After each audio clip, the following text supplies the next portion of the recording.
Here we have my dear, dear, wonderful client, Ofelia.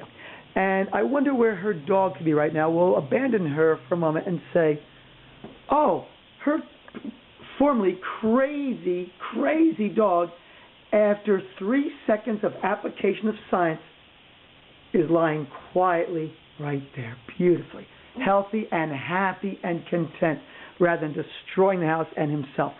Ofelia, what was it you were telling me about Ecuador, where your parents are from? Tell me about the terrible twos.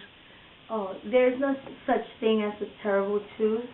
In Ecuador, the children are brought up to lay perfectly still. They sit quietly. Could this happen in public, in a restaurant? In a restaurant, they sit still in a restaurant.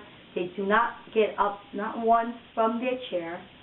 And by the time they're 4 years old, they use a knife and fork and cut their own chicken meat, their own food, and they eat perfectly well. And they know that if they misbehave, there are consequences. There are consequences. And not only that, it's a privilege, they know, to go to a restaurant. Isn't that wonderful? And even if there's other children, they just sit quiet. They don't even color. They don't use crayons. They don't. The parents are talking, having their own conversations. They do not even interrupt. Amazing. And do they grow up happy? Very happy. Well-adjusted? Well-adjusted. Fruitful, content, and productive? And what's the problem here in the United States? Do you see that same behavior here? Absolutely not. And you blame... Here in the United States, your processes of thinking is that there's a terrible twos, that you have to please the child, even, everything is for the child. It's no longer, the child doesn't have to,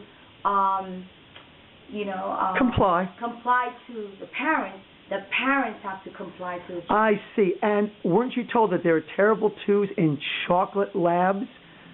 Right? Oh, yes. Oh, all the experts are the terrible twos. It so takes how many years for them to calm down? About 2 to 3 years. And all the labs, the chocolate labs, are the ones that stay the longest in this. Quite a fairy tale, isn't it? Because let's look at your chocolate lab that took less than 3 minutes. Well, there we have it, folks. Would you rather have cultural belief systems that are wrong, that misserve children and dogs, or would you rather have good science? Your puppy is exhausted. Let's continue our lesson for today. Bye-bye, my little Max.